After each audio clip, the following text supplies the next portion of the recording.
हरे कृष्णा। आप सबका स्वागत है आज विश्व छठ के आज के सेशन में। भगवान का कीर्तन करेंगे। जय राधा माधव कुंज बिहारी, जय राधा माधव कुंज बिहारी,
श्री हरिनाम संकीर्तन की जय, श्री सोमेश्वर की जय, श्री प्रभुपाद की जय।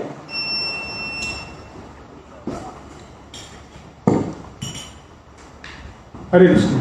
तो आप सबका फिर से स्वागत है आज की सोमेश्वर के सत्र में। तो अभी तक हमने देखा कैसे भगवान की जो शक्तियां हैं और भगवान सब पूर्ण है, ईशावास्य का सिद्धांत समझा, और जो भगवान के अचिंत्य गुण हैं उनके बारे में सुना।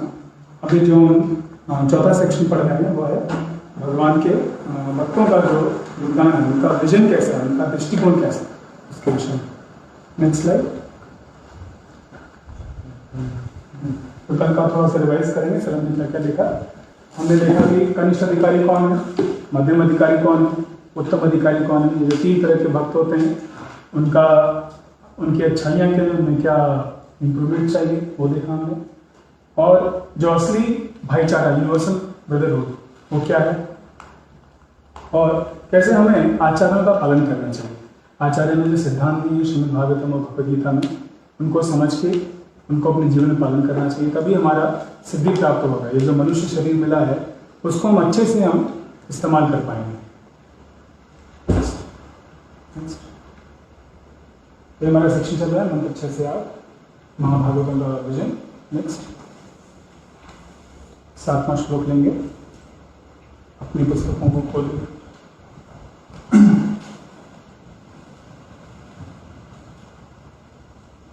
यस्मिन् सर्वाणि भूतानि आत्मैवाभूतविजानतः तत्र को मोहः शोकः एकत्वम् अनुपश्यतः। नेक्स्ट अनुवाद। जो सदैव समस्त जीवों को आध्यात्मिक स्फुलिंग के रूप में भगवान के ही समान गुण वाला देखता है, वही वस्तुओं का असली ज्ञाता हो जाता है। तो फिर उसके लिए मोह या चिंता कैसी। तो यह फिर से जो महाभागवत है, उत्तम अधिकारी है, उनके विषय में बताया जा रहा है कि जब वो जान जाते हैं कि हर एक जीवात्मा क्या है, आध्यात्मिक कण है, भगवान का अंश है, और वह भगवान के से गुणात्मक स्वरूप में एक, भगवान जिस तरह सच्चिदानंद है वैसे ही सभी जीव सच्चिदानंद है, वो जानता है, तब उसके लिए वो असली ज्ञानी है। असली ज्ञानी वो नहीं है जिसके पास बहुत बड़ा पीएचडी है, वो बहुत करोड़ों में कमा रहा है, ऐसा व्यक्ति ज्ञानी नहीं। असली ज्ञानी कौन है? असली ज्ञान क्या है?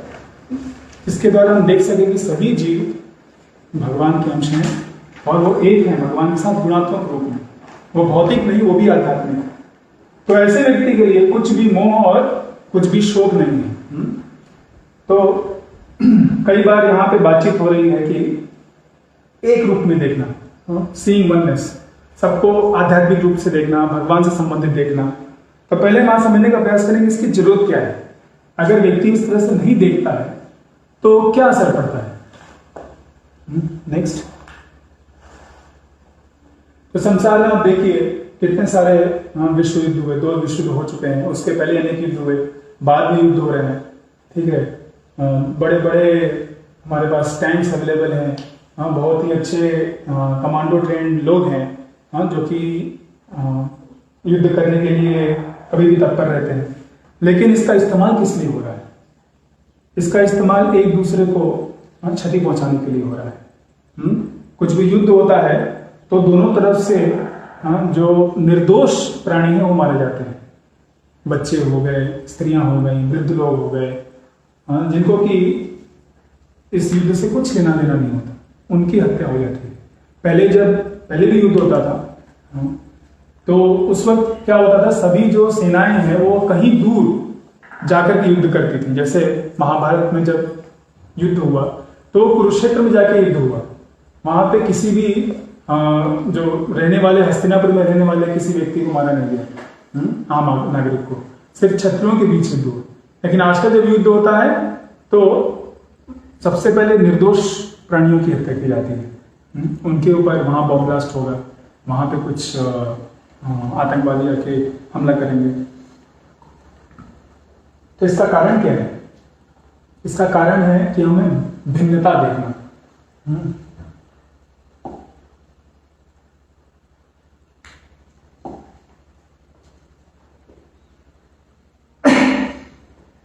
श्रीमद् भागवतम बताया गया है, कई बार बताया गया है, भिन्न दृक्।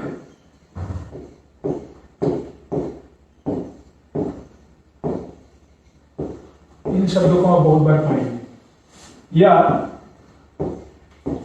पृथक भाव,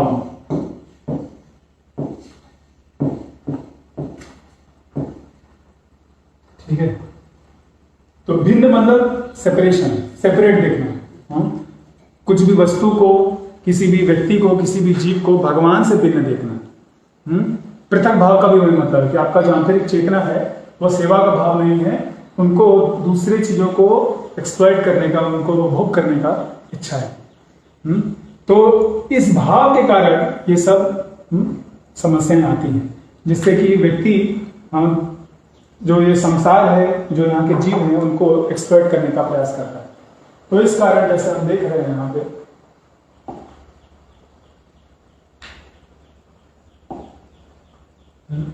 यह विस्तृत तौर पे या तो नेशनल लेवल पे, इंटरनेशनल में बड़े बड़े युद्ध होते हैं। नेक्स्ट, बहुत सारे तानाशाह हो गए, पहले भी, अभी और आगे आएंगे, जो कि अपने अपने पॉलिटिकल एम्बिशन जो है ना, अपने देश के लिए सिर्फ अपने देश का भला चाहते हैं, और बाकी देश को बर्बाद करना चाहते हैं। तो वह क्या है, वो भिन्न दृक् देख रहे हैं, वो दूसरों को ये नहीं देख रहे कि वो भी भगवान के ही अंश हैं। ठीक है, अमेरिका ने जापान के ऊपर एटम बॉम्ब क्या कहते हैं फेंक दिया, वहाँ के लोगों को कितना कष्ट हो, ठीक है, लेकिन उससे अमेरिका को कोई मतलब नहीं है। उनको क्या करना है, ये हमें अपना फायदा देखना है, और फायदा आम जनता का भी नहीं होता है, कुछ जो ऊपर के लोग होते हैं वहीं से फायदा उठाते हैं। ठीक है, तो क्या कर रहे हैं, मेरा और तुम्हारा देख रहे हैं, मेरे लिए क्या, मैं कैसे पैसा कमाऊं, मैं कैसे महान बनूं, मैं कैसे ज्यादा से ज्यादा भूभाग पर क्या करूं, कंट्रोल, उसको एक्सप्लॉइट कर सकूं। तो ये लोग, इन लोगों का चेतना करीब करीब एक ही है, क्या है, भिन्न दृक्, सेपरेटली, वो सेपरेट देख रहे, इसलिए क्या है, ये हमेशा शोक और मोह में रहते हैं। क्या होगा, हमेशा उनको प्रोटेक्शन रहता है, हजारों लोग उनको प्रोटेक्ट करते हैं। पहले जब युद्ध होता था तो जो शासक होता था, क्षत्रिय होता था, वो स्वयं आगे आता था युद्ध करने के लिए।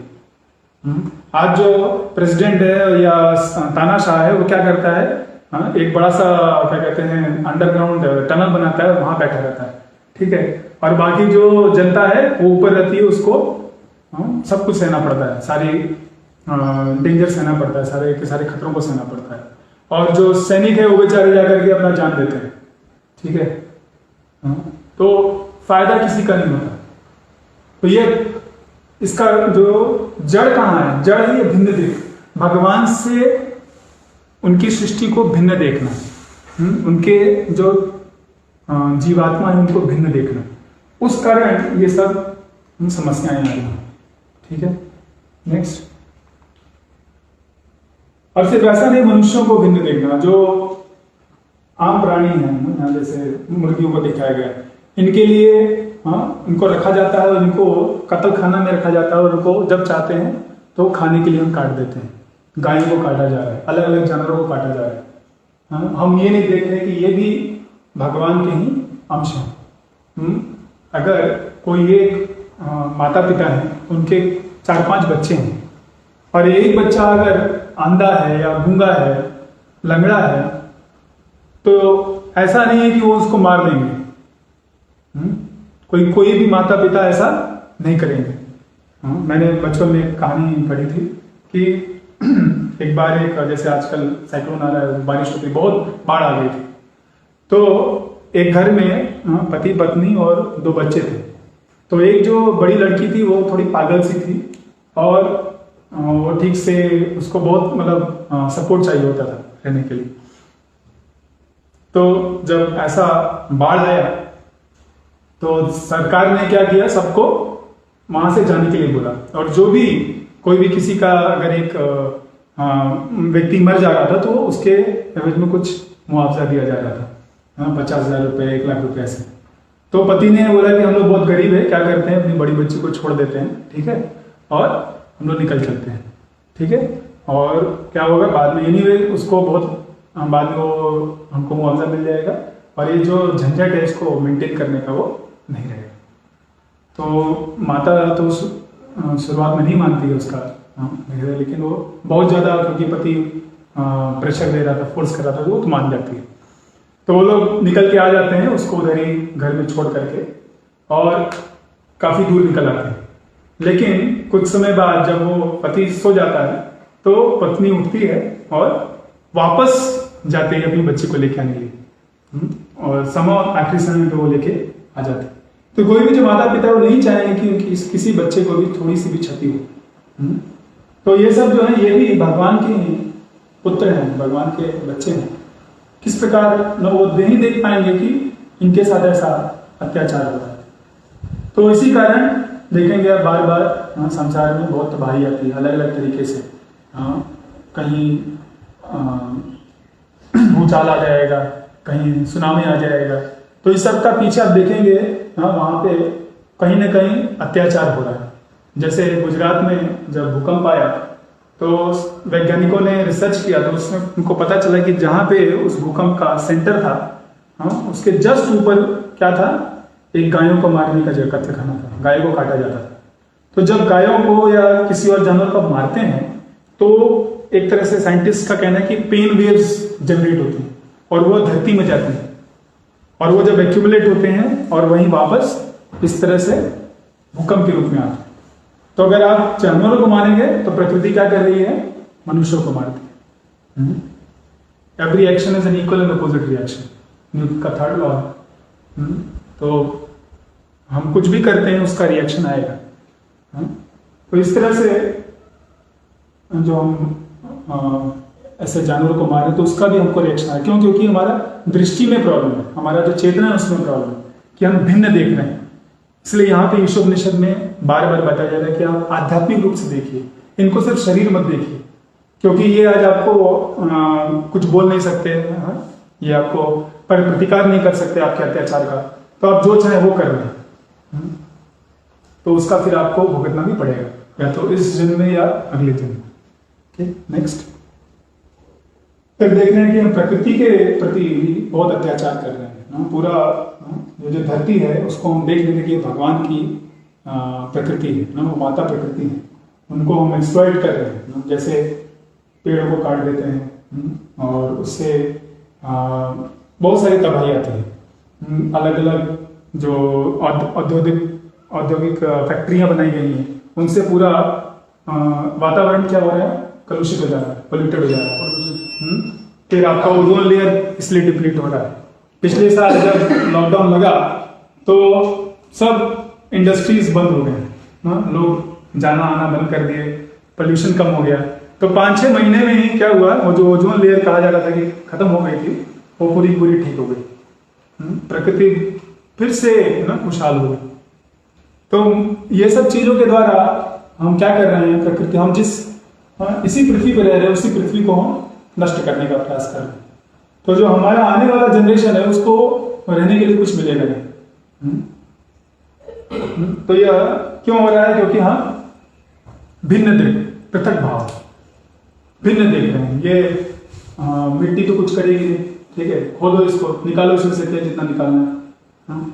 तो तेल जो ऑयल है, वो ऑयल के कारण ये पृथ्वी एक तरह से समझिए कि वो अपने कक्षा में स्थित है, वो घूम रही है, जो भी है अलग बात है। लेकिन वो जहां भी है स्थित है, क्यों? क्योंकि पेट्रोल के कारण, क्योंकि उसमें वो ईंधन है एक तरह से, और वो हम जबरदस्ती खींच रहे हैं। कुछ एक बोलते हैं भक्त की एक तरह से अपनी माता का बलात्कार करना है, स्वयं पृथ्वी माता है। तो यह सब जो हो रहा है, क्यों हो रहा है, इसका रूट कॉज जड़ क्या है? भिन्न दिख। हम देख नहीं रहे हैं कि यह भगवान की प्रकृति, भगवान है इनके पीछे, और फिर वो उसका हमको रिएक्शन भी आ रहा है। नेक्स्ट, फिर पारिवारिक तौर पे भी आप देखिए कि जब हम एक दूसरे को सिर्फ शरीर की तरह पे देखते हैं, अगर हम नहीं देखते कि भगवान के अंश हैं, तो वहाँ भी ये सब समस्याएं आती हैं। ठीक है, बच्चों के सामने माता पिता लड़ते झगड़ते हैं, उनकी चेतना पे असर पड़ता है। या हमारे परिवार में वो लेकर के प्रॉपर्टी को लेके लड़ाई झगड़े होते हैं, और छोटे लोग जो होते हैं बड़ों का तिरस्कार करते हैं, या बड़े जो है वो अपना अधिकारों का दुरुपयोग करते हैं। तो ये सब क्यों है? क्योंकि हम सोचते हैं कि देखो वो व्यक्ति क्या है, उसके पास इतनी शक्ति है, वो मेरे से कमजोर है, मैं उसको दबा सकता हूँ। वो हम उसको नहीं देख रहे कि वो क्या है, भगवान का अंश है, उसको भी जीने का अधिकार है, उसको भी अपनी इच्छाओं को पूर्ति करने के लिए चीजों की आवश्यकता है। तो जो उसका कोटा है, उसके कोटे को हम उसको नहीं देने, हम उसके ऊपर आक्रमण न करें, हम उसको ज्यादा न लें। तो इसलिए यहाँ पे ईशोपनिषद में बार बार कहा जा रहा है कि आप आध्यात्मिक चेतना को विकसित करिए, भगवान से संपर्क में देखिए, सबको, स्वयं को भी। व्यक्ति क्या कर रहे हैं आजकल? ड्रग्स लेते हैं, शराब पीते हैं, ठीक है, उल्टा पल्टा कुछ भी खाते हैं, तो अपने ही पैरों पे हम कुल्हाड़ी मार रहे हैं। तो कालिदास थे ना, जिस डाली पे बैठे थे उस डाली पे काट रहे, कम से कम उस डाली को काट रहे थे। हम क्या कर रहे हैं? अपना ही गला काट रहे हैं, अपने ही लंग्स में, अपने ही क्या कहते हैं बॉडी में जहर भेज रहे हैं। तो हम स्वयं के प्रति अपराध कर रहे हैं, अपने परिवार वालों के प्रति अपराध कर रहे हैं, बगल वालों के प्रति अपराध कर रहे हैं, बगल के जो देश उनके प्रति अपराध कर रहे हैं, पूरा जो वातावरण उसके प्रति अपराध कर रहे हैं, जो प्रकृति है उसके प्रति अपराध कर रहे हैं। तो यह इसलिए इतने सारे समस्याएं आ रही हैं, एक के बाद एक के बाद एक। 2020 ने बहुत रुलाया, अब 2021 उसमें भी लोग परेशान हैं। क्यों? क्योंकि हम भगवान से संबंधित नहीं देख रहे। तो ये बहुत महत्वपूर्ण है, और इसको आप अगर स्वयं के जीवन में अपनाएंगे तो आप देखेंगे कि आपका जीवन बेहतर हो रहा है। अगर कोई व्यक्ति पानी में डूब रहा है तो उसको बचाने के लिए ज्यादा मेहनत नहीं करना है। क्या करना है? उसको बस पानी से 1 इंच ऊपर उठा लेना है। ठीक है, वो थोड़ा सा बाहर निकल गया, भले बाकी लोग डूब रहे हैं, बाकी लोग गड़बड़ कर रहे हैं, कोई प्रॉब्लम, वो आदमी बच जाएगा। तो इसी तरह हमारे लिए इंडिविजुअल हमारे लिए ये शिक्षा है कि हमें अपनी चेतना को भगवान से संबंधित देखना है, भगवान पे केंद्रित करना है। भगवान कैसे देखते हैं, कैसे बता रहे हैं, दूसरों के साथ कैसे संग करना है, उनके साथ कैसे रहना है, वो सीखना है। नेक्स्ट,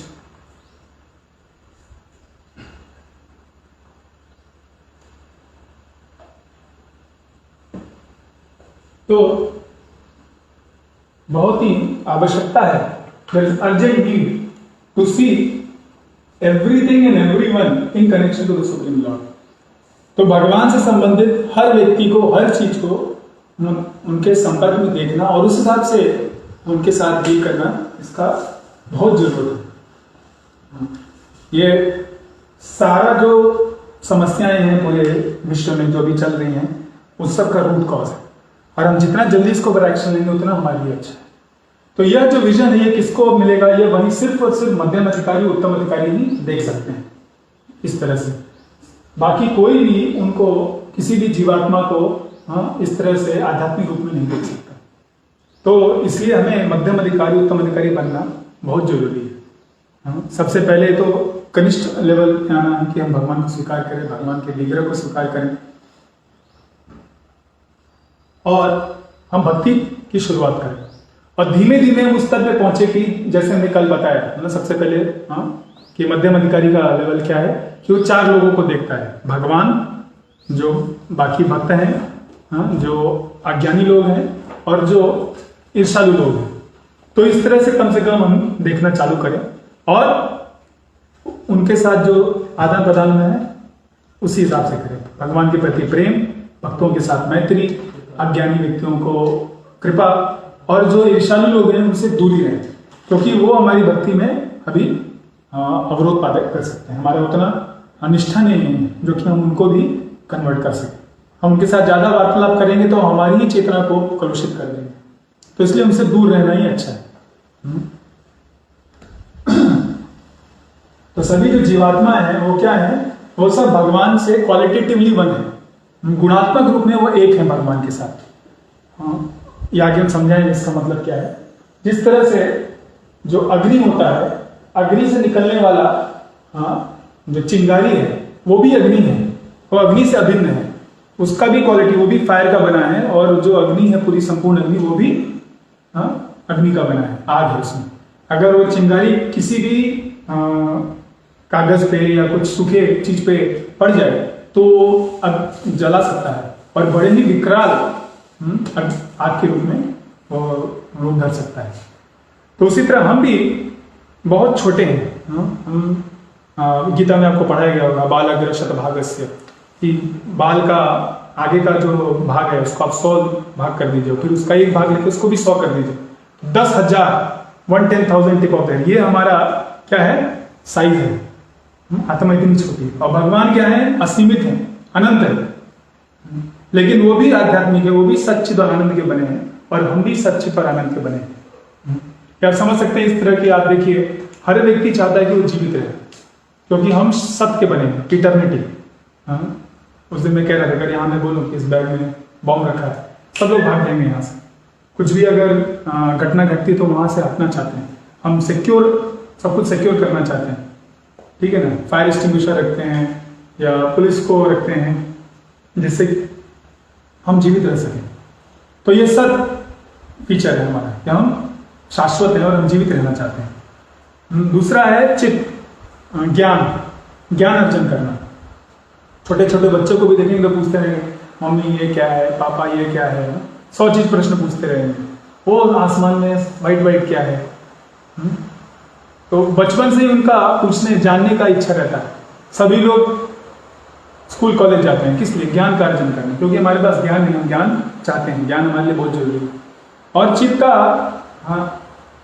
पूरा संपूर्ण मतलब क्या है कि हम कुछ कार्य करना चाहते हैं, we want to do something meaningful, कुछ अच्छा करना चाहते हैं, जिससे कि हमें सेंस ऑफ अचीवमेंट आए।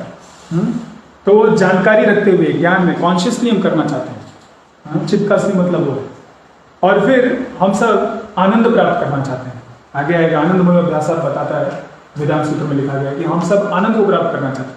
कुछ भी करें, अगर उससे आनंद नहीं मिल रहा है तो वो चीज़ हम बाद में छोड़ देते हैं करना। अगर आनंद नहीं मिल रहा है तो वो कार्य नहीं करते हैं, जब तक कि कुछ प्रेशर ना हो तभी हम कुछ कर दें। वरना हमारे सभी एक्टिविटीज से, जो हम खा रहे हैं, जो हम कुछ भी अगर टीवी देख रहे हैं, यूट्यूब देख रहे हैं, कुछ भी देख रहे हैं, तो हम क्या करना चाह रहे हैं? आनंद प्राप्त करना चाह रहे हैं, ठीक है। तभी वह चीज को हम आगे करते रहेंगे। तो सत चित्त और आनंद, हम सब उसके बने हैं, भगवान भी उसके हैं बने हैं, और ये आध्यात्मिक स्तर पे ही हम इसको समझ पाएंगे अच्छे से और एक्शन ले पाएंगे। इस भौतिक स्तर पे इसमें बाधाएं आती हैं, क्योंकि हमारा ये शरीर है, 3 गुण से हम बाधित है, 3 गुण के कंट्रोल में है, तो इसलिए हम पूरी तरह से इस सच्चिद आनंद के स्तर पे कार्य नहीं कर सकते। तो यह समझना बहुत जरूरी है। इसको आसानी से मत लीजिए, चीजें बार बार आपको बताई जाएंगी, बोली जाएंगी। गीता में आएगा, भागवतम में आएगा, वेदांत सूत्र में आएगा, क्योंकि यही हमारा क्या कहते हैं रूट कॉज है, प्रॉब्लम है, सारा जड़ यही है। क्योंकि हम दूर देख रहे हैं, भिन्न देख रहे हैं, अपने को भगवान से भिन्न देख रहे हैं और बाकी जीवात्माओं को भगवान से भिन्न देख रहे हैं, इस पूरी सृष्टि को भगवान से भिन्न देख रहे हैं। तो ये सभी शास्त्र और सभी जो सेवाएं दी गई है इसीलिए दी गई है कि हम धीमे धीमे इस स्तर को छोड़ करके असली स्तर पे आएंगे, हम सबको समान देखें, भगवान से संबंधित रूप में देखें। नेक्स्ट, तो जो महाभागवत है वह वननेस देखता है, एकत्व देखता है, सबको एक देखता है, कि कैसे सब कुछ क्या है, भगवान की ही एनर्जी है, भगवान की ही शक्ति है।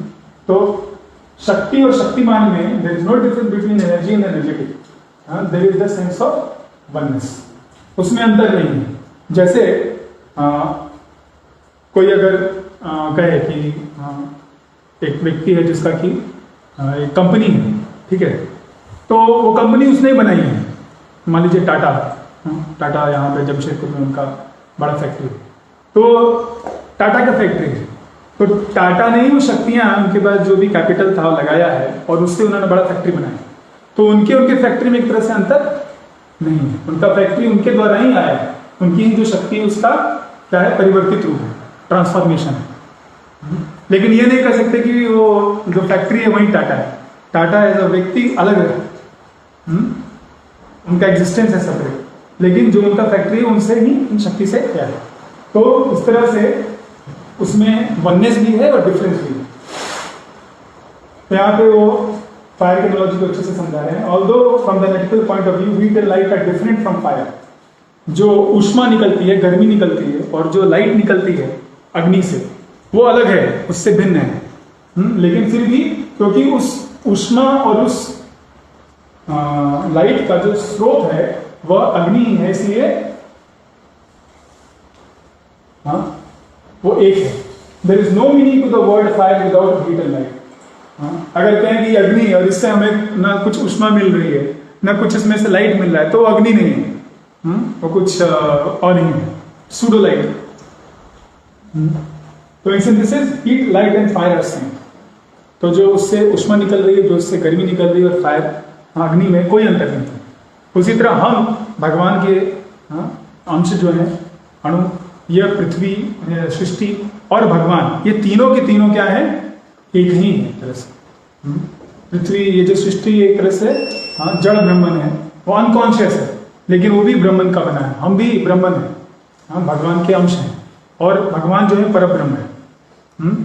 तो तीनों के तीनों क्या है, सर्व खलवेदन, सब ब्रह्म से बने हैं, सब आध्यात्मिक है।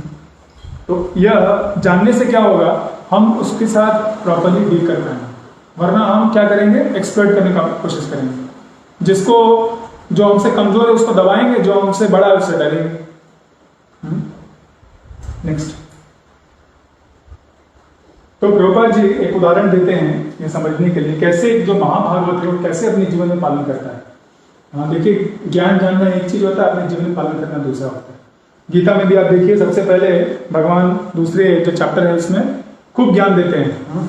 आपको अभी वो डिस्कशन चल रहा है कि कैसे हम शरीर नहीं हम आत्मा है। फिर और भी आगे बताएंगे, कर्मयोग के बारे में बताएंगे, बुद्धियोग के बारे में बताएंगे। लेकिन फिर बीच में ही अर्जुन पूछते हैं कि स्थित प्रज्ञ के बारे में, कि जो स्थित प्रज्ञ है वो कैसे देखता है, वो कैसे उठता है, क्या बोलता है, कैसे चलता है। ठीक है, तो वो क्यों पूछ रहे हैं कि उसका कल्चर क्या है। आपने ये जो ज्ञान दिया, ये ज्ञान को प्राप्त करने के बाद व्यक्ति किस तरह से बिहेव करेगा, जो परिपक्व व्यक्ति है। वही वो महाभागवत के बारे में पूछ रहा है, जिसको हम यहाँ महाभागवत करें, वो वहां पे स्थित प्रज्ञ कहा गया, जो कि स्थित है, स्थायी भाव जिसको अटेन हो गया है भगवान के प्रति। तो वो कैसे जीवन यापन करें। तो प्रभुपाद जी उदाहरण देते हैं कि जैसे एक माता होती है, वो उसका बच्चा है मान लो, तो बच्चे को बहुत प्रेम करती है, और वो बच्चा जब स्कूल जाता है तो उनके सामने नहीं रहता, लेकिन उस बच्चे के जो कपड़े हैं, जूते हैं, वो उनको देखती है। जब वो देखती है तो उसको क्या होता है, याद आती है, किसकी, बच्चे की। तो ऐसे ही महाभागवत यहाँ पे जो कुछ भी देखता है वो सोचता है किसका है, भगवान का है, कृष्ण का है। ये पेड़ भी कृष्ण का है, ये जो जीव है ये भगवान के ही बेटे हैं, ठीक है, बच्चियां हैं, सब कुछ वो भगवान से संबंधित देखता है। तो उसको याद क्या आता है, भगवान का याद आता है। इस तरह से कृष्ण के स्मरण में रहता है, और जो बाकी उसका इंटरेक्शन है, डीलिंग है इस संसार के वस्तुओं के प्रति और व्यक्तियों के प्रति, वो भी प्रॉपरली होता है, क्योंकि वो देख रहा है कि वो किसका अंश है। तो इसी तरह ऐसा नहीं कि वो जब देखता है तो उसको वहां पे चतुर्भुज रूप या द्विभुज रूप भगवान का दिखाई दे रहा है, नहीं, वो देखता है कि ये किसका है, भगवान का शक्ति है। जैसे एक माता जब अपने बच्चे के जूते देखती है या कपड़े देखती है तो उसे बच्चे का याद आता है। तो चतुर्चक्र में बताया गया है कि स्थावर जंगम देखे ना देखे कार्य मूर्ति, सर्वत्र होए निज इष्ट देव स्मृति। जो ऐसा महाभागवत व्यक्ति है वो क्या है, स्थावर और जंगम, जो मृत चीजें हैं और जो चेतन चीजें हैं, उनको देख करके वो सिर्फ उनके बाहरी आवरण को नहीं देखता, वो क्या देखता है, भगवान को देखता है। अपने इष्ट देव की स्मृति होती है उसको, सर्वत्र जहां भी जाए वो भगवान को ही देखता है। नेक्स्ट।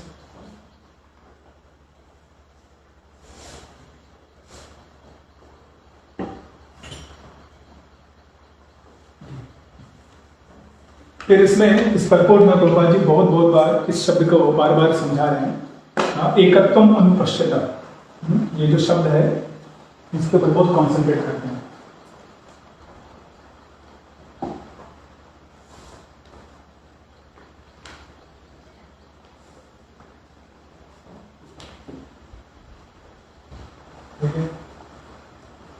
तो इसको इसलिए बता रहे हैं क्योंकि जो मायावादी लोग हैं वो इसके ऊपर बहुत इसका इस्तेमाल करते हैं, गलत दुरुपयोग करते हैं। अब कैसे बताते हैं कि हम भी भगवान हैं, हम भगवान से के समान हैं।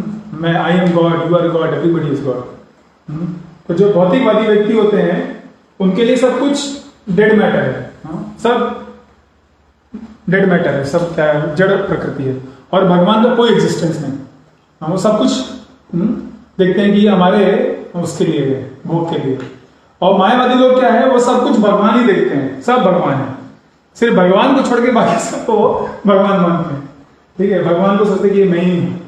एक बार एक मंदिर में भगवान की आरती हुई, और आरती के बाद वो जो लैंप होता है सबको दिया जाता है, तो सभी भक्त लोग तुरंत महाप्रसाद ग्रहण करते हैं।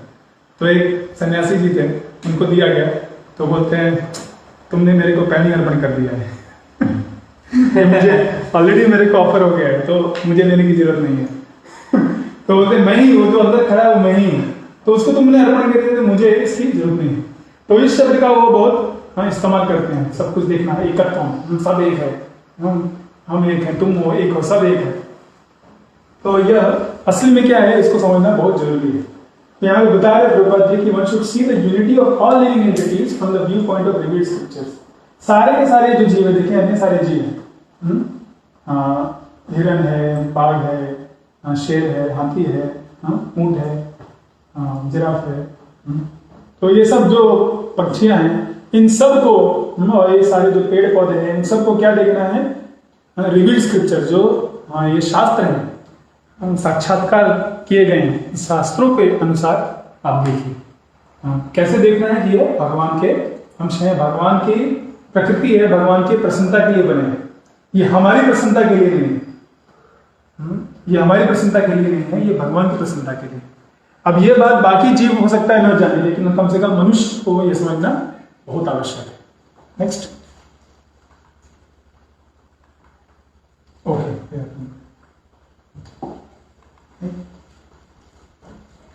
तो एकत्वम क्या है यहाँ पे, the quantity of salt present in a drop is never comparable to the quantity of salt present in complete ocean।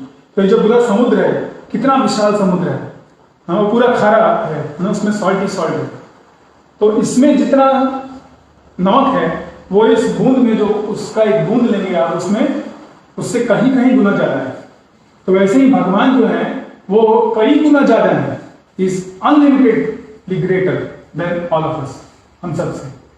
तो इसलिए वह भिन्नता है हमारे में, लेकिन फिर भी आप जब टेस्ट करेंगे गुणात्मक रूप से, तो इस जब ड्रॉप का टेस्ट करेंगे तो वो भी नमकीन लगेगा, खारा लगेगा, और जब ये वाला पानी लेंगे तो ये भी खारा लगेगा। तो यह अलग अलग तरीके से हम समझने का प्रयास करें, कैसे यह क्वालिटेटिवली वन है। तो हम भगवान के बराबर कभी भी नहीं हो सकते, ऐसा कोई समय नहीं है कि हम भगवान के बराबर हो जाएं। हम हमेशा भगवान से नीचे ही रहेंगे। वो अलग बात है कि भगवान हमारे साथ मित्रवत से स्वभाव करें, जैसे अर्जुन का कर रहे हैं, वो अर्जुन के दास बन गए हैं, अर्जुन का सारथी बन गए हैं, रथ हाँक रहे हैं, ठीक है। वो यशोदा माई उनको छड़ी दिखाती हैं और उनसे वो डर जाते हैं छोटे बच्चे की तरह। तो यह उनका प्रेम का आधार बनाने भक्तों के साथ, लेकिन तब भी ऐसा नहीं कि भगवान से वो बड़े हो गए, क्योंकि जब यशोदा माई बांधना चाहिए तो नहीं बांध पाएंगे तो इसलिए वो ये दोनों चीज को समझना बहुत जरूरी है कि हम भगवान से के गुणात्मक रूप से एक हैं, लेकिन फिर भी जो क्वांटिटी है तुलनात्मक रूप में वो हमसे बहुत बहुत बड़े हैं। हम उनके दास हैं, वो हमारे स्वामी हैं। नेक्स्ट,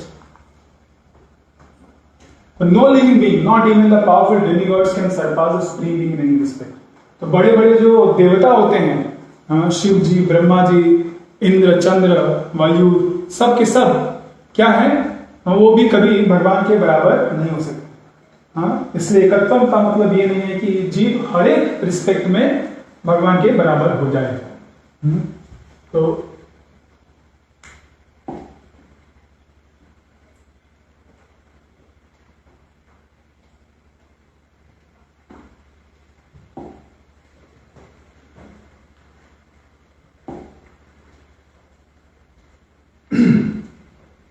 भक्ति रसायन सिंधु में एंडोडी नेक्टर ऑफ डिवोशन में भगवान के 64 गुण बताए गए हैं। ठीक है, तो इन 64 गुणों में तो ये कृष्ण के हो सकते हैं। कृष्ण में ये कितने हैं? 100% फुल।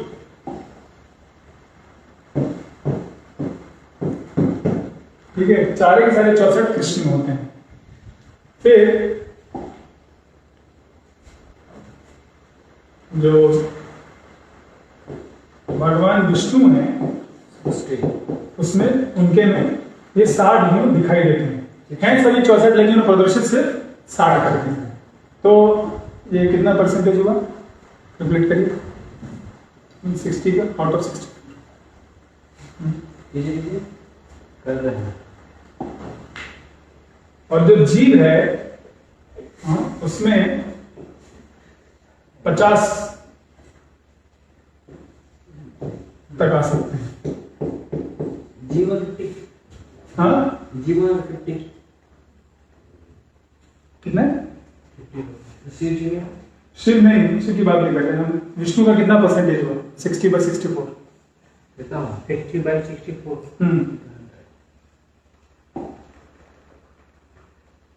90%। शिव जी के 55 होते हैं। 95%। जीव का कितना हुआ? जीव का करीब 78% है। 90% है। ओके,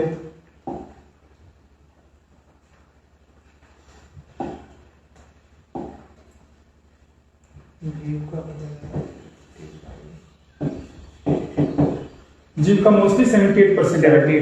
78% है।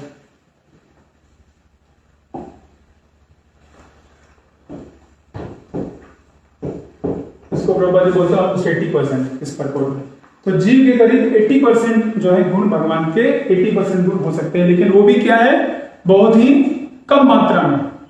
हाँ, ये 50 गुण मिल सकते हैं जीवों में, लेकिन वो मात्रा उनकी बहुत कम होती है। और शिव जी में 55 होते हैं। 55 का कितना हुआ? 85।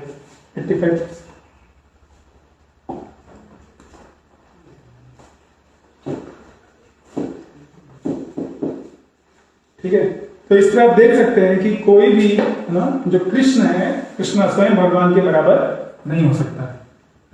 विष्णु तत्व भी है, वो भी कृष्ण के तत्वता है, लेकिन फिर भी वो प्रदर्शित नहीं करते। 60% उनमें ज्यादा डिफरेंस नहीं है।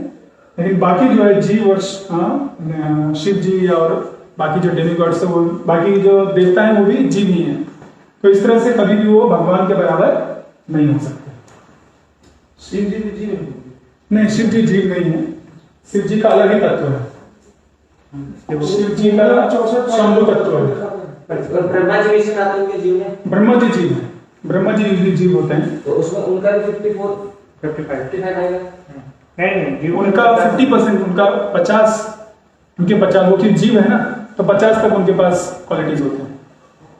शिव जी को 55 ही पाया जाता है। हाँ, 55। 64 नहीं, जो 55 ही। तो शिव जी भी अभी देखिए भगवान कृष्ण की उपासना करते हैं। ये 4थे स्कंद में आता है। नेक्स्ट श्रीमद् भागवतम के 4थे स्कंद के 24वें अध्याय में वो रुद्र गीत है। ये उसका पहला श्लोक लिया है, आप चाहें तो बाद में जाकर पढ़ सकते हैं। तो वहां पे भगवान शिव स्वयं कृष्ण का उपासना कर रहे हैं, विष्णु की उपासना कर रहे हैं, और बोल रहे हैं कि श्री रुद्रवाच जितम आत्म विद्युवर्य स्वस्थय स्वस्तिरस्तु में भवताराधसा राधम सर्वास्मा आत्मने नमः। नेक्स्ट, तो भगवान Shiva supreme personality of Godhead भगवान को बोल रहे हैं कि हे भगवान, आपको ऑल ग्लोरीज टू यू, आपकी जय हो। You are most exalted of all self realised souls. जितने भी आत्म साक्षात्कारी आत्मा हैं, जीव हैं, उन सब में आप सबसे उन्नत हो, सबसे महान हो। Since you are always auspicious for the self-realized, I wish that you be auspicious for me. Shiv जी का जो मतलब है, शिव का शब्द का मतलब है ऑस्पिशियस, शुभ होना। और वो भी कह रहे हैं कि कृपया आप मेरे लिए क्या हो जाइए, शुभ हो जाइए। Become auspicious for me. You are worshipable by virtue of all perfect instructions you give. आप जितने भी आदेश देते हैं, निर्देश देते हैं, उनके द्वारा आपकी पूजा की जा सकती है। हाँ, you are the super soul, आप परमात्मा हैं। इसलिए मैं क्या कर रहा हूं, आपको सबसे महान जीव के रूप में आपको मैं प्रणाम करता हूं। तो भगवान भी जीव है, लेकिन सुप्रीम लिविंग एंटिटी है, ईश्वर है, परम कृष्ण। तो वह भगवान है और बाकी जो है वो भी उनकी पूजा कर रहे हैं। शिव जी ये नहीं कह रहे कि मैं भी भगवान हूं। तो ये मायावादी लोग शिव जी की पूजा करते हैं, लेकिन वो शिव जी क्या कर रहे हैं, वो कृष्ण की पूजा कर रहे हैं। ठीक है, तो उससे समझ सकते हैं कि उनका फिलॉसफी में कितना बड़ा गैप है। हमें भी भगवान कृष्ण की उपासना करनी चाहिए। भगवान शिव का अपना एक वैष्णव संप्रदाय है, उनको कहा जाता है वैष्णवा नाम यथाशंभु। इस ब्रह्मांड में उनके जैसा कोई वैष्णव है नहीं, भक्त है ही नहीं। नेक्स्ट, तो एकत्वम के ऊपर चर्चा चल रही थी, वापस आते हैं। एकत्वम का मतलब ये नहीं है कि अब यहाँ पे क्या सही मतलब वो बताया जा रहा है। Broader sense that there is one interest. हमारा क्या है, सिर्फ एक इच्छा है, एक इंटरेस्ट है कि हम कैसे, देयर इज वन इंटरेस्ट। जैसे एक फैमिली में होता है कि सारे फैमिली एकजुट होती है एक दूसरे की सेवा करने की, तो वैसे ही सारे के सारे जीवों को क्या करना है, भगवान को प्रसन्न करना है। और भगवान क्या कर रहे हैं, सारे जीवों को मेंटेन कर रहे हैं, उनको प्रसन्न करने का प्रयास कर रहे हैं। तो यह सही रिलेशनशिप है। पूरा का पूरा जो ब्रह्मांड है वो देखिए, भगवान क्या है, हम सबके पिता के रूप में है और वो सबको मेंटेन कर रहे हैं। हमको जो हवा चाहिए कौन दे रहा है, भगवान दे रहे हैं। जिस पृथ्वी पर है वो किसने बनाई, भगवान ने बनाई। जो हम अन्न स्वीकार कर रहे हैं, अन्न का बीज कहां से आया, भगवान ने दिया। अगर भगवान बारिश न दे, अगर भगवान सही समय पे धूप न दे, तो वो बढ़ेगा नहीं, वो अन्न बनेगा नहीं ना। तो पूरा जो ये सृष्टि है सब भगवान चला रहे हैं, जिससे कि सारे जीवों का भरण पोषण हो सके। तो इस तरह एकत्व, हमें सही एकत्व हमें ये देखना है कैसे पूरा वसुदेव कुटुंबकम, भगवान वासुदेव कुटुंबकम है कि भगवान वासुदेव का ये कुटुंब है, पूरा पूरा ब्रह्मांड। और इस तरह से भले ही जैसे एक देश में, in a nation there is a national interest is one, पूरे देश का इंटरेस्ट अगर एक है तो सब साथ रह पाएंगे। अगर वहां पे ही देशद्रोह हो जाए, आधे लोग कुछ चाहें, तो फिर सिविल वॉर हो जाए। तो भले ही अलग अलग सिटीजन है, भले ही हम अलग अलग जीव हैं, फिर भी हमें क्या करना है, कैसे भगवान को प्रसन्न करें, उनको केंद्र बिंदु बना करके ईशावास के सिद्धांत को फॉलो करते हुए हम एक साथ रहें और ऐसा कार्य ना करें कि हम दूसरों का कुछ उससे क्या कहते हैं, नुकसान हो। तो अब कोई कहेगा कि भाई तब हम खाएंगे पिएंगे कैसे। तो भगवान ने क्या बनाया है, एक जीव को दूसरे जीव का भोजन बनाया, लेकिन जब उसकी एक तरह से मृत्यु हो जाए तब जो हमारे लिए अन्न दिया गया है, अन्न अपने आप पक जाता है, गेहूं है, चावल है, वो खेत में सूख जाता है और फिर उसके बाद हम स्वीकार करते हैं, भगवान को अर्पण करते हैं। तो हमें तब स्वीकार करना है जब वो हमारे लिए बच जाए, और जो दूसरे जीव हैं उनको खाने के लिए हम नहीं बने। बाकी जीव भले खाएं, वो उनका क्या कहते हैं, प्रकृति के अनुसार उनको क्रिएट किया गया है। हमारे जो खाना मिला है हमें वही स्वीकार करना चाहिए। तो ये मनुष्य को समझना है और पालन करना है। नेक्स्ट, तो सभी जो जीवात्मा है सबके सब जो सुप्रीम फैमिली है भगवान की, उसके ही एक पार्ट है। और हमारा जो इच्छाएं हैं, वो इच्छाओं को भगवान की इच्छा से अलग नहीं करना चाहिए। हम सभी के सभी क्या हैं, भगवान के अंश हैं, भगवान के बच्चे के रूप। Lord is the supreme father of all living beings. Next, फिर यहाँ वेदांत सूत्र की बात हो रही है। आनंदमय अभ्यास, जैसे हम कह रहे थे कि जो सभी जीवात्मा है वो इच्छा क्या कर रही है कि कैसे हमें सुख प्राप्त हो, कैसे हमें आनंद मिले। तो by nature and constitution every living being including supreme Lord and his part and parcel is meant for eternal enjoyment. हमें शाश्वत आनंद चाहिए। तो वह कैसे मिलेगा? जब हम भगवान की सेवा करते हैं तो भगवान को प्रसन्न करने के लिए फिर हमें भी प्रसन्नता होती है, क्योंकि हम उनसे इंटरनली कनेक्टेड। जैसे एक अगर बड़ा पेड़ है, उस बड़े पेड़ को आप अगर पानी देंगे जड़ पे, तो अपने आप सारे पत्ते को, सबको उसका नरिशमेंट मिल जाता है। हाँ, ऐसा नहीं कि आप जाइए एक स्प्रे लीजिए, पत्ता नंबर 1 कितना चाहिए? 2 ml। तुमको कितना चाहिए? इसको 2 ml। ऐसा कोई करता है? हम क्या करते हैं? पानी लेते हैं, जड़ में डालते हैं। दूसरा चीज, हम अगर स्वयं अपने शरीर को देखें तो हमें अगर खाना खाना तो हम क्या करते हैं? अपने मुंह में खाना डालते हैं जो कि पेट तक पहुंचता है, और फिर पेट उसको पचा करके सारे के सारे इंद्रियों को, सारे के सारे जो ऑर्गन्स हैं उनको पहुंचाता है। ठीक है, हमको नहीं पूछना पड़ता उंगली तुमको कितना चाहिए, 10 ग्लूकोज ml ये डालो यहाँ पे। ठीक है, ऐसा कुछ नहीं करना पड़ता। ठीक है, हमें सिंपली क्या करना है? पेट को पहुंचाना है, और फिर पेट जो है सबको देता है। तो ऐसे हमें क्या करना है? भगवान को प्रसन्न करना है, उनको आनंद देना है। उनको आनंद दिया तो अपने आप हम सबको आनंद मिलता है। तो यहां देखिए आध्यात्मिक जगत में आप देख सकते हैं कि भगवान जो है सभी जीवों के साथ आदान प्रदान कर रहे हैं। वहां पे मोर है, वहां पे गाय है, वहां पे जो घास है, पेड़ है, सब जीवित व्यक्ति है और सब भगवान को प्रसन्न करना चाहते हैं। जब भगवान चलते हैं तो घास जो है वो मीटिंग करते हैं, कैसे हम सॉफ्ट हो जाएं, इतने सॉफ्ट हो जाएं जब भगवान हमारे ऊपर रखे तो उनको बहुत आराम मिले। तो इस तरह से वो नरम हो जाते हैं। और जो पेड़ है वो अलग अलग तरह के अच्छे अच्छे फल देते हैं ताकि आके भगवान आए और उनको स्वीकार करें। ठीक है, गाय जो है वो दूध देती है, इसलिए नहीं कि उनके बछड़े हैं, इसलिए कि वो भगवान उसको स्वीकार करें। तो इस तरह से सभी जीव जो है वो भगवान को प्रसन्न करना चाह रहे हैं। नेक्स्ट, यहाँ भौतिक जगत में हमेशा देखिए क्लैश होता रहता है, क्योंकि हमारा क्या है, केंद्र बिंदु अलग है। हम स्वयं के स्वार्थ के लिए कार्य करते हैं, तो इसलिए कहीं ना कहीं नेशनल लेवल, इंटरनेशनल लेवल या इंडिविजुअल लेवल पे लड़ाई होती रहती है। लेकिन वहां पर क्या है, आध्यात्मिक जगत में the real centre is enjoyment is Krishna, और वो कौन है? इज सबलाइन एंड स्पिरिचुअल रसा dance, is the centre of सबलाइन and spiritual रसा डांस। जो रास नृत्य है भगवान का, वो सबसे उच्चतम उनकी लीला है, और वह उसमें प्रभुपाद जी कहते हैं हमें उसमें ज्वाइन होना है।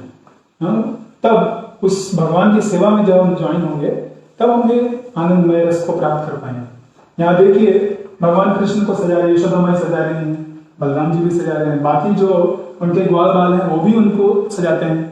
ठीक है, उनकी सेवा करते हैं। सुबह सुबह उठते हैं और नहा के सबसे पहले क्या कार्य करते हैं? भगवान का दर्शन करते हैं। ठीक है, और फिर वो उनके साथ गाय चराने के लिए जाते हैं। हाँ, लेकिन वहां पे क्या है, 8 बजे वहां बड़ा कोलाहल हो जाता है। क्यों?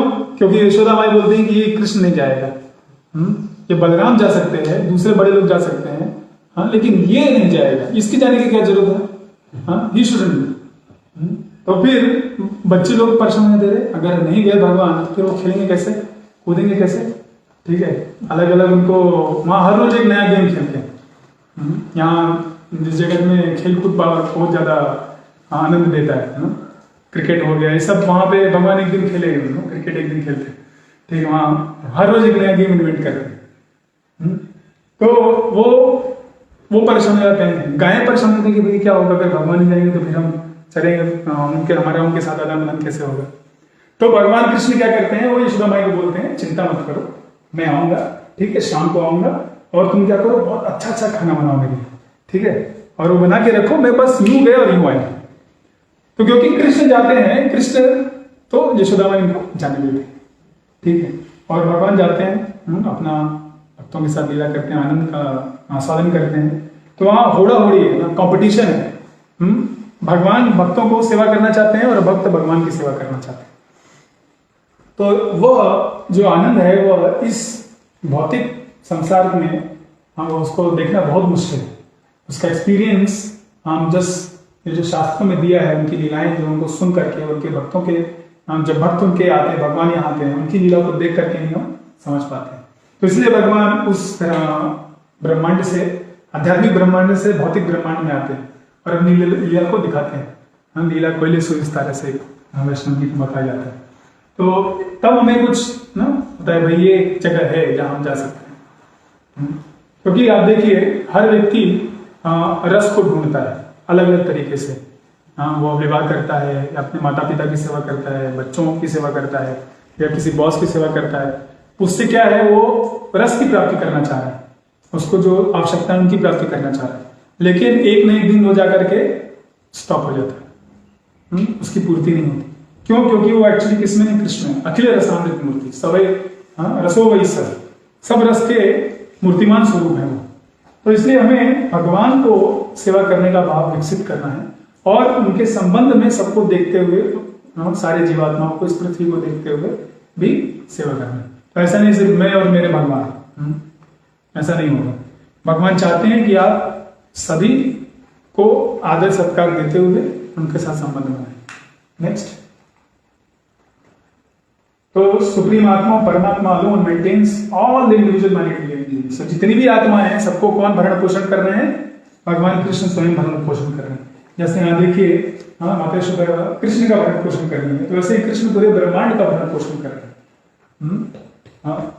तो सभी जो जीवात्माएं हैं वह उनका भरण पोषण भगवान कर रहे हैं और भगवान इस तरह से वो उनके साथ रसों का स्वादन कर रहे हैं, अफेक्शन, उनका प्रेम प्राप्त करना चाहते हैं।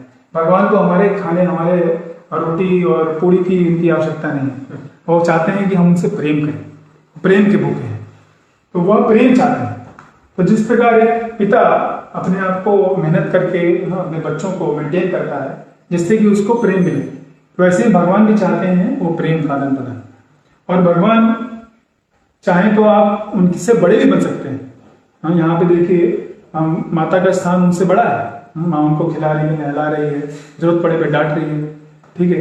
तो भगवान ऐसा नहीं कि वो सिर्फ एक तरह से सेवा कर सकते हैं, आप अनगिनत रूप में सेवा कर सकते हैं। तो इसलिए ये जो मनुष्य जीवन मिला है भगवान की सेवा में हमें अच्छे से लगाना है। ये जो ईश्वर के श्लोकों को अच्छे से समझते हुए पालन करना है। नेक्स्ट, दोनों आज समरी नहीं, ठीक है, पीछे जाइए, समरी पास करेंगे, समराइज करेंगे। हमने देखा कि कैसे अगर हम आध्यात्मिक रूप में नहीं देखते हैं तो नेशनल, इंटरनेशनल और इंडिविजुअल लेवल बहुत सारी समस्याएं हो रही हैं। युद्ध होते हैं, ये पृथ्वी का नाश हो रहा है, अलग अलग समस्याएं आती हैं, हम जीवों को मार रहे हैं। तो किस लिए, उसका रूट कॉज क्या है, जड़ क्या है, हम उनको भिन्न देखते हैं। और जो महाभागवत हैं और मध्यम अधिकारी वहीं उत्तम अधिकारी से देख पाएंगे। और फिर हमने एकत्व मन पश्चिता को अच्छे से समझा, कैसे एक फायर, अग्नि और उसका लाइट, हीट और लाइट का एग्जाम्पल दिया, कैसे वो भिन्न है और भिन्न नहीं भी है। और जो बड़ा एक समुद्र है, समुद्र में जितना नमकीन नमक है वो कभी भी उसके ड्रॉप में जो इसके बराबर नहीं हो सकता, लेकिन फिर भी वह गुणात्मक रूप में वो एक है। फिर हमने देखा कैसे जो विष्णु, शिव और सारे जीव जो है उनमें भी उतनी क्वालिटीज नहीं जितनी कृष्ण में है। और यहाँ पे हम देख रहे हैं आनंद में भगवान आनंद का प्राप्ति करना चाहते हैं हम लोग को सेवा करके। तो इस तरह से जो उत्तम भागवत और मध्यम भागवत हम जब बनेंगे तो कोई शोक और मोह नहीं रहेगा और हम प्रॉपरली सेवा कर पाएंगे। नेक्स्ट, कुछ प्रश्न आए थे तो नाभि कमल के बारे में। तो नाभि कमल जीव नहीं है, नाभि कमल वो सत्य लोक है, ब्रह्मा जी का लोक है। वो उस लोक में ब्रह्मा जी रहते हैं। और कैसे हम उत्तम अधिकारी के गुणों को प्राप्त करें? तो उत्तम अधिकारी के गुणों को प्राप्त करने के लिए जो मध्यम और उत्तम अधिकारी हैं उनका संग करना पड़ेगा, उनसे समझना पड़ेगा भक्ति क्या है, भक्ति के को प्रैक्टिस करना, समझना है। और जब हम भक्ति करेंगे तो अपने आप वो गुण हमारे में आएंगे, हमें कुछ अलग से नहीं करना पड़ेगा। जब भगवान के प्रति शुद्ध प्रेम हमारे हृदय में जागृत होगा तो सारे के सारे अच्छे गुण हमारे अपने आप आ जाएंगे। हरे कृष्ण, बहुत बहुत धन्यवाद। Next, thank you very much. Srila Prabhupada की जय। तो कल 8वां श्लोक कृपया पढ़ के आइए। हरे कृष्ण।